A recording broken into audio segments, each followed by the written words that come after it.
Welcome प्यारे बच्चों, स्वागत है आप सभी का आपके अपने परिवार स्टडी विथ एनवी सर में। हम लोग साइंस पढ़ रहे हैं और साइंस में भी हम लोग क्या वैद्युत विभव और विभवांतर की क्लास हम लोग पिछले क्लास में देख चुके हैं। मतलब वैद्युत विभव और विभवांतर को हम लोग क्या पिछले क्लास में पढ़ चुके हैं। तो आज हम लोगों को क्या पढ़ना है? प्रतिरोध पढ़ना है। प्रतिरोध क्या होता है? प्रतिरोध नाम से ही स्पष्ट है कि ये अवरोध है एक तरह का। ठीक है, अवरोध यानी कि रुकावट। और रुकावट भी कैसा? आवेश के प्रवाह को क्या करेगा? रोकेगा। ठीक है, तो प्रतिरोध क्या होता है? एक तरह का अवरोध होता है। अब प्रतिरोध होता क्या है, तो पहले हम लोग इसको समझेंगे कि प्रतिरोध क्या होता है, कि प्रतिरोध को किन किन कारकों पे प्रतिरोध हमारा निर्भर करता है। ठीक है, यानी कि प्रतिरोध हमारा कैसे बढ़ेगा, कैसे घटेगा, किन किन कारकों पे निर्भर करेगा। उसके बाद फिर देखेंगे कि इनको मिला के कुछ फॉर्मूले बनेंगे और उसी फॉर्मूले से क्या सवालों को यानी न्यूमेरिकल्स को हम लोग सॉल्व करेंगे। तो आज की क्लासेस में हम लोग को इतनी ही सारी चीजें पढ़नी है। तो हम लोग क्या पढ़ेंगे? वैद्युत प्रतिरोध। प्रतिरोध क्या होता है? जैसे मान लीजिए कोई चालक है, ठीक है, बात हम लोग क्या कर रहे हैं? चालक की। अब ये चालक बना किससे होगा? परमाणुओं से। परमाणु परमाणु मतलब इलेक्ट्रॉन, प्रोटॉन्स और न्यूट्रॉन से। तो फिर न्यूट्रॉन्स पे कोई आवेश नहीं होता है, इलेक्ट्रॉन्स पे क्या होते हैं? माइनस चार्ज होते हैं और कुछ यहाँ पे प्रोटॉन्स होंगे। ठीक है, इलेक्ट्रॉन्स होंगे कुछ और कुछ क्या होंगे? प्रोटॉन्स होंगे। इन्हीं से मिलके ये क्या होगा? हमारा चालक बना होगा। ठीक है, अब ये कोई चालक तार है, इसको हम लोग क्या कर रहे हैं? एक बैटरी से मान लीजिए जोड़ दे रहे हैं। यहाँ पे ले आएंगे, इसको एक बैटरी से जोड़ देंगे। अब ज्यों ही इसको हम लोग बैटरी से जोड़ेंगे तो क्या होगा? बैटरी से जोड़ने के बाद में इसमें जो इलेक्ट्रॉन्स होंगे वो धन चार्ज की तरफ और जो प्रोटॉन्स होंगे वो माइनस चार्ज की तरफ क्या करने लगेंगे? गति करने लगेंगे। क्योंकि हम पहले भी इस पे बात कर चुके हैं कि जो आवेशों का प्रवाह होता है यानी कि वो विपरीत दिशा में क्या होते हैं? एक दूसरे को आकर्षित करते हैं और समान आवेश एक दूसरे को प्रतिकर्षित करते हैं। तो जो माइनस वाले होंगे यानी इलेक्ट्रॉन्स होंगे वो प्लस की तरफ जाएंगे और जो प्लस वाले होंगे वो कहाँ पे जाएंगे? माइनस की तरफ जाएंगे। और इसी में इन लोगों के बीच में क्या होगी? टक्कर होगी। यानी भाग दौड़ में क्या होगा? इनके बीच में इलेक्ट्रॉन्स और प्रोटॉन्स के बीच में क्या होगी? टक्कर होगी। और इस टक्कर होने के कारण क्या होगा? ये अपनी ऊर्जा का लॉस करेंगे यानी कि अपनी ऊर्जा खो देंगे। कौन? ये इलेक्ट्रॉन्स अपनी ऊर्जा खो देंगे। भाई जब टक्कर होगा तो ऊर्जा तो खोएंगे ही। तो ऊर्जा जब खो देंगे तो क्या होगी? इनकी गति जो हो जाएगी वो थोड़ी धीमी हो जाएगी। भाई अब उतनी एनर्जी नहीं है जितनी शुरुआत में थी, तो क्या हो जाएगी? इनकी जो गति होगी वो थोड़ी सी धीमी हो जाएगी। तो गति धीमी हो जाएगी तो इसका मतलब क्या माना जाएगा? कि उस चालक में कोई ना कोई प्रतिरोध उत्पन्न हो गया है जो क्या कर रहा है? आवेशों के प्रवाह की को क्या कर दे रहा है? कम कर दे रहा है। तो यही हमारा क्या कहलाता है? प्रतिरोध। यानी जिसके कारण इनका जो प्रवाह है वो कम हो जाए, वही हमारा क्या कहलाता है? प्रतिरोध। प्रतिरोध यानी कि इन लोगों की गति में वो बाधा बन रहा है। ठीक है, यानी अवरोध उत्पन्न कर रहा है। तो अगर इसको हम लोग साइंस की भाषा में लिखे, प्रतिरोध क्या होता है और ये उत्पन्न कैसे होता है? इन लोगों के आपस में टक्कर करने की वजह से। ठीक है, तो हम लोग क्या पढ़ रहे हैं? प्रतिरोध। तो प्रतिरोध को अगर हम लोग साइंस की भाषा में इसकी परिभाषा लिखें, क्योंकि आप लोग क्लास 10th में हैं, आप लोगों को क्या परिभाषा लिखने के लिए पेपर में पूछा जाता है। तो अगर इसकी हम लोग परिभाषा की बात करें तो परिभाषा को हम लोग साइंस की भाषा में कैसे लिखेंगे? किसी चालक का वह गुण जिसके कारण उसमें प्रवाहित होने वाली विद्युत धारा, किसी चालक का वह गुण जिसके कारण उसमें प्रवाहित होने वाली विद्युत धारा क्या करती है? उस चालक में आवेश के प्रवाह का क्या करती है? विरोध करती है। किसी चालक का वह गुण जिसके कारण वह उसमें प्रवाहित होने वाली विद्युत धारा के प्रवाह का विरोध करता है। किसी चालक का वह गुण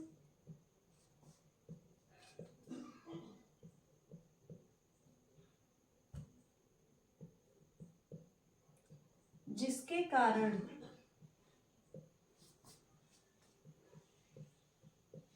वह उस चालक में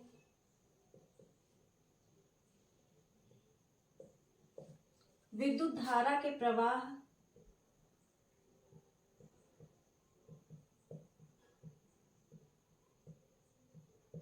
का विरोध करता है।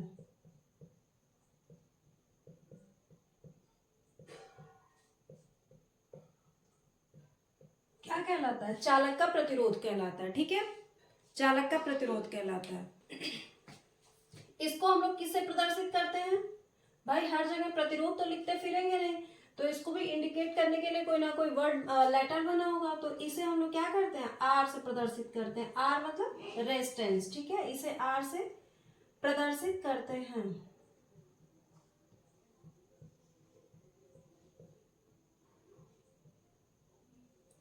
प्रतिरोध का मात्रक क्या होता है?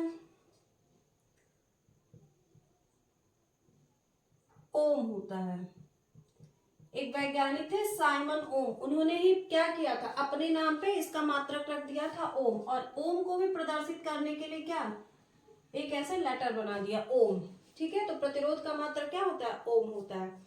उसके बाद में ये हो गया हमारा प्रतिरोध। अब क्या, वे कारक जिन पर किसी चालक का प्रतिरोध निर्भर करता है, यानी कि किन कारकों पे चालक का प्रतिरोध हमारा निर्भर करता है। तो वह कारक जिन पर चालक का प्रतिरोध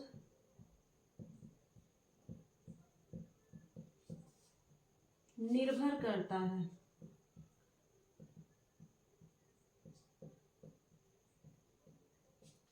तो ऐसे कारक कौन से हैं हमारे? पहला हो गया क्या, चालक की लंबाई पर। अगला क्या हो गया? क्षेत्रफल, यानी उसके अनुप्रस्थ काट का जो क्षेत्रफल होता है। अगला क्या हो जाएगा? उस चालक की प्रकृति कैसी होगी। उसके बाद में एक और कारक होता है जिसपे वो निर्भर करता है, वो क्या होता है? हमारा ताप। तो इतने कारकों पे हमारा क्या प्रतिरोध निर्भर करता है। ठीक है, अब देखिए, अब इसमें लंबाई पे निर्भर करने का मतलब क्या है कि मान लीजिए कोई लंबा सा क्या है, रॉड है, यानी कि कोई चालक है हमारी जिसकी लंबाई मतलब क्या है, ज्यादा है, मोटाई उसकी थोड़ी सी कम है। तो इस चालक पे जो प्रतिरोध होगा वो क्या होगा भाई? जब इसमें जगह क्या है, कम है, तो जो इलेक्ट्रॉन्स के, मान लीजिए हमने यहाँ पे कोई प्रतिरोध लगा दिया, मतलब लगा क्या दिया, उत्पन्न हो गया। ठीक है, तो जब इनके बीच में जगह कम है, दोनों रॉडों के बीच में, तो जो इलेक्ट्रॉन्स होंगे उनको रोकना मतलब आसान है। अगर ये चौड़ा होता तो हम क्या करते, यहाँ पे अवरोध लगाते तो इधर से निकल जाते, यानी कि निकलना इनका आसान होता।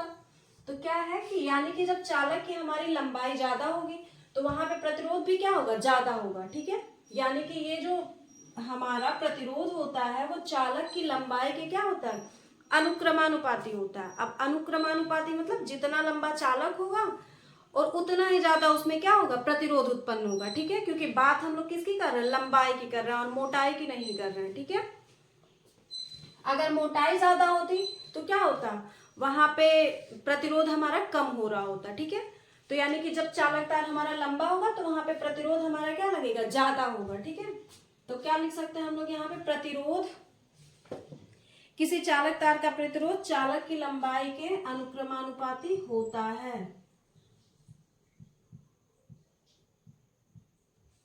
किसी चालक तार का प्रतिरोध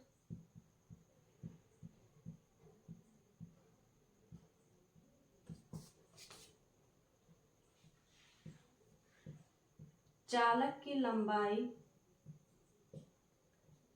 के अनुक्रमानुपाती होता है।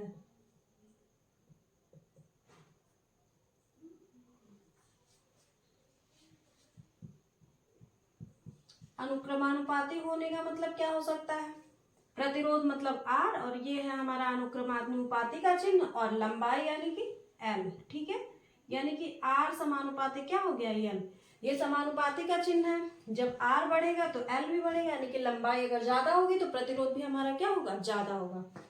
अब बात करते हैं किसकी, क्षेत्रफल की।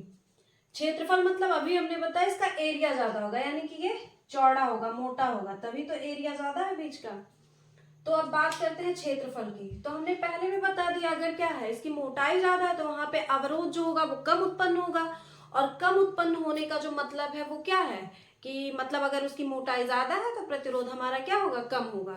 ठीक है, तो हम लोग इसके प्रतिरोध के क्षेत्रफल के बारे में क्या लिख सकते हैं कि किसी चालक के तार का जो प्रतिरोध होता है, किसी चालक तार का प्रतिरोध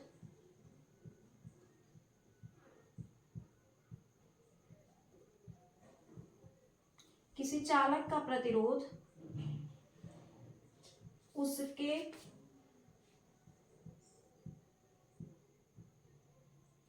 अनुप्रस्थ काट के क्षेत्रफल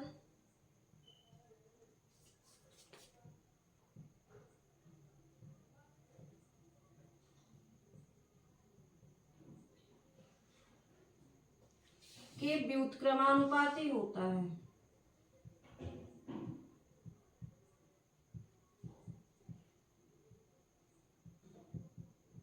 अब व्युत्क्रमानुपाती होने का मतलब क्या है कि एक बढ़ेगा तो दूसरा क्या होगा, घटेगा।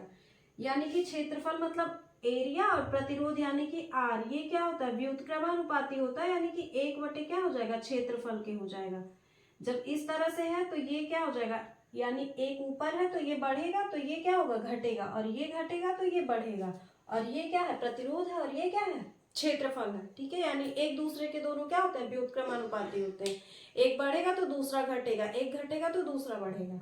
ठीक है, अब उसके बाद में बात करते हैं प्रकृति की, यानी कि चालक की प्रकृति। तो प्रकृति से मतलब है कि हमारा जो चालक है वो किसका बना हुआ है। ठीक है, तो इसके बाद इसमें अनुक्रमानुपाती और व्युत्क्रमानुपाती का जो है वो उसकी बात नहीं होती है। यानी कि अगर मान लीजिए एक तांबे का हम लोगों ने क्या ले लिया, चालक तार ले लिया, और एक ले लिया चांदी का, तो दोनों क्या है, दो भिन्न भिन्न धातुओं के चालक तार हैं। तो बस यहाँ पे प्रकृति का मतलब है उसका जो नेचर होगा वो भिन्न भिन्न धातुओं में भी क्या होगा, अलग अलग होगा। यानी कि जो उसकी प्रकृति होती है वो अलग अलग चालकों के लिए क्या होती है, अलग अलग होती है। ठीक है, तो ये क्या होता है, जो हमारी प्रकृति होती है वो भिन्न भिन्न चालकों के लिए भिन्न भिन्न होती है। ये दोनों क्या है, बहुत इंपॉर्टेंट है, इसलिए इन पे हम लोग क्या कर रहे हैं, अभी इन्हीं दोनों को मिला के हमारा क्या बनेगा, विशिष्ट प्रतिरोध बनेगा। इसलिए इस पे क्या करना है, ज्यादा फोकस करना है। उसके बाद क्या हो रहा है, ताप। ताप यानी कि टेम्परेचर। तो जब ताप बढ़ाएंगे तो इलेक्ट्रॉन्स और प्रोटॉन्स में टक्कर ज्यादा से ज्यादा होगा, तो प्रतिरोध भी वहां पे क्या होगा, ज्यादा ही होगा। तो यानी कि ताप बढ़ाने पे क्या होता है, किसी चालक का जो प्रतिरोध होता है वो बढ़ जाता है। ठीक है,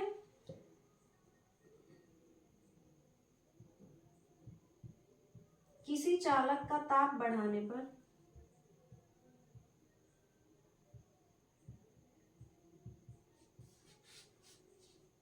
प्रकृति में आप लोग नोट कर लेंगे कि भिन्न भिन्न पदार्थों के चालक तारों की जो प्रकृति होती है वो भिन्न भिन्न होती है। इसमें अनुक्रमानुपाती और समानुपाती की बात नहीं आती है। ठीक है, इसलिए हम लोग क्या नोट कर रहे हैं, चालक तार के टेम्परेचर की बात कर रहे हैं। तो किसी चालक का जो ताप, किसी चालक का ताप बढ़ाने पर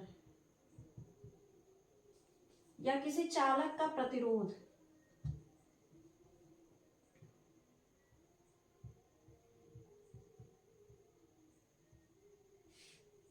उसका ताप बढ़ाने पर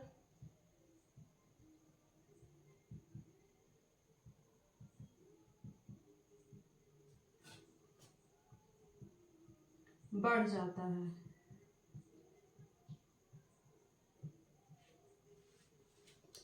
यानी कि ये दोनों एक दूसरे के क्या होते हैं, अनुक्रमानुपाती होते हैं। यानी कि अगर हमने क्या किया, ताप बढ़ाया तो प्रतिरोध बढ़ जाएगा। ठीक है, ये क्या होता है, वो किन किन चीजों पे निर्भर करता है।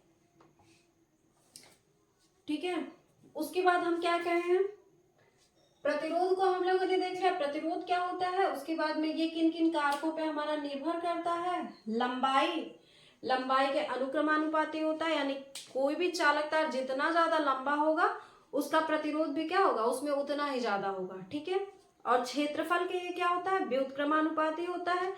यानी कि कोई भी अगर चालक है उसकी मोटाई ज्यादा है, यानी कि उसका क्षेत्रफल ज्यादा है, तो उसका प्रतिरोध क्या होगा, कम होगा। और अलग अलग अगर प्रकृति का कोई हम चालक तार ले रहे हैं, 2 चालक तार ले रहे हैं या जो भी है, 2, 3, 4, तो उसमें क्या होगी, सबकी जो मतलब सबका प्रतिरोध क्या होगा, अलग अलग होगा। उसके बाद बात करते हैं ताप का। तो अगर किसी चालक का हम लोग ताप बढ़ा रहे हैं तो उसमें प्रतिरोध का भी मान बढ़ जाएगा, क्योंकि ताप के क्या होता है, अनुक्रमानुपाती होता है। ठीक है, उसके बाद हम लोग क्या करते हैं, यहाँ इसको और इसको मिलाते हैं, यानी कि अगर इस समीकरण और इस समीकरण को हम लोग मिला रहे हैं तो हमको मिलेगा क्या, हमको मिलेगा क्या?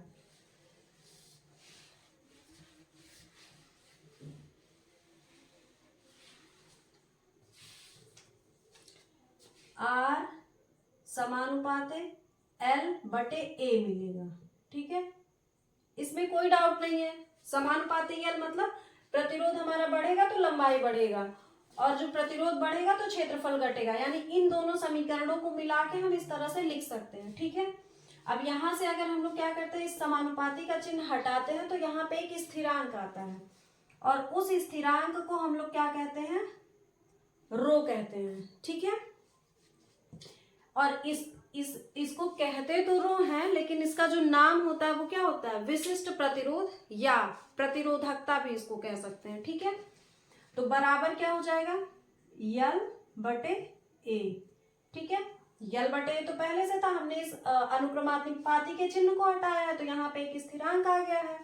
ठीक है, यहाँ पे अगर हम लोग इस रो का मान निकालें तो क्या हो जाएगा, A इधर जाएगा, यानी कि RA/, क्या हो जाएगा, L हो जाएगा।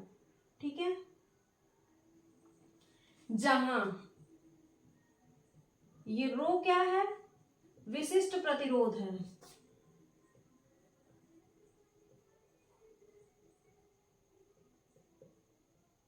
इसको हम लोग विशिष्ट प्रतिरोध भी कह सकते हैं या प्रतिरोधकता भी कह सकते हैं, यानी कि इसको हम लोग दो नामों से जानते हैं, प्रतिरोधकता। ठीक है, जहां पे रो क्या हो गया, विशिष्ट प्रतिरोध, या क्या हो गया, प्रतिरोधकता हो गया। विशिष्ट प्रतिरोध का अगर हमको यहां से मात्रक निकालना हो तो हम लोग क्या करेंगे,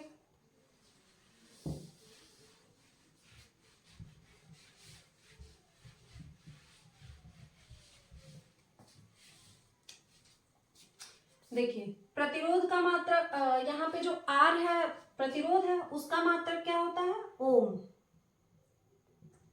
और क्षेत्रफल का मात्रक क्या होता है, अगर लंबाई को हमने मीटर में लिया, वैसे मीटर में ही लेते हैं हम। ठीक है, तो क्षेत्रफल का मात्रक क्या होता है, मीटर स्क्वायर, और बटे लंबाई का मात्रक क्या होता है, मीटर होता है। ठीक है, ये एक स्क्वायर से ये मीटर कट जाएगा तो बचा क्या, ओम, और क्या बचा, मीटर बचा। ठीक है, ये हमारा क्या हो गया, प्रतिरोधकता का मात्रक। ठीक है, मात्रक ऐसे ही निकलता है, प्रतिरोधकता का मात्रक हम लोगों ने क्या निकाल लिया, ओम मीटर, ये क्या है मात्रक, और मात्रक भी किसका, विशिष्ट प्रतिरोध का मात्रक। ठीक है, अब अगर हम लोग यहाँ पे क्या करें, A का मान कितना ले लें, 1 वर्ग मीटर। ठीक है, A का मान क्या ले लें, 1 मीटर स्क्वायर, और L यानी उस चालक की जो लंबाई है उसको भी हम लोग क्या कर दें, 1 मीटर कर दें। तब यदि हम लोग क्या करें, किसी भी चालक का, कोई भी चालक तार लें जो 1 मीटर लंबा हो और उसका जो क्षेत्रफल हो वो भी कितना हो, 1 वर्ग मीटर हो, तब वहां से हम लोग क्या कर सकते हैं, रो का मान क्या हो जाएगा, R, और A का मान भी 1 हो गया और लंबाई भी 1, यानी कि हम लोगों ने रो बराबर क्या निकाल लिया, R। ठीक है, रो बराबर R का मतलब क्या हो गया, हमको प्रतिरोधकता की परिभाषा पता चल गई। प्रतिरोधकता की परिभाषा क्या पता चल गई, कि यदि कोई चालक जो 1 मीटर लंबा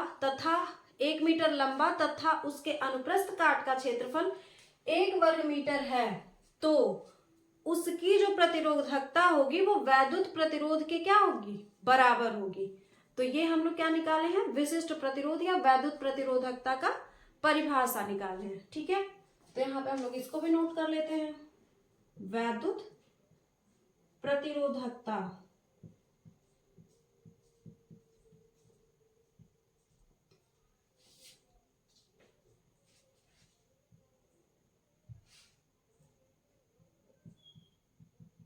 वैद्युत प्रतिरोधकता, वैद्युत प्रतिरोधकता की परिभाषा क्या हो जाएगी,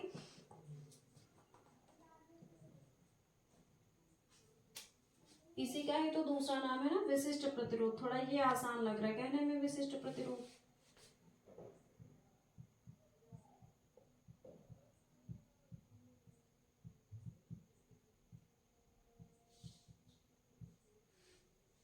ठीक है,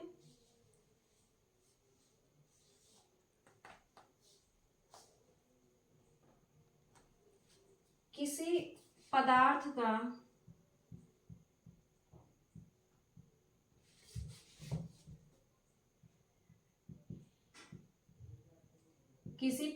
का विशिष्ट प्रतिरोध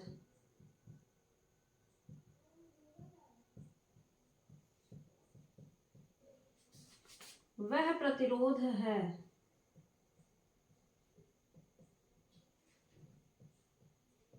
किसी पदार्थ का विशिष्ट प्रतिरोध वह प्रतिरोध है जो क्या कर रहा है, जो उस पदार्थ के 1 मीटर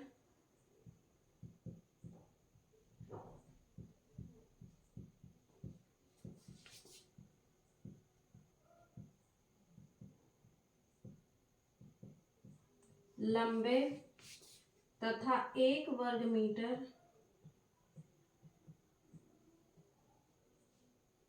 अनुप्रस्थ काट के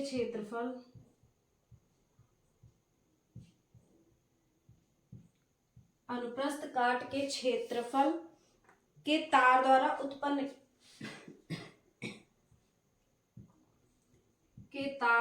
उत्पन्न किया जाता है।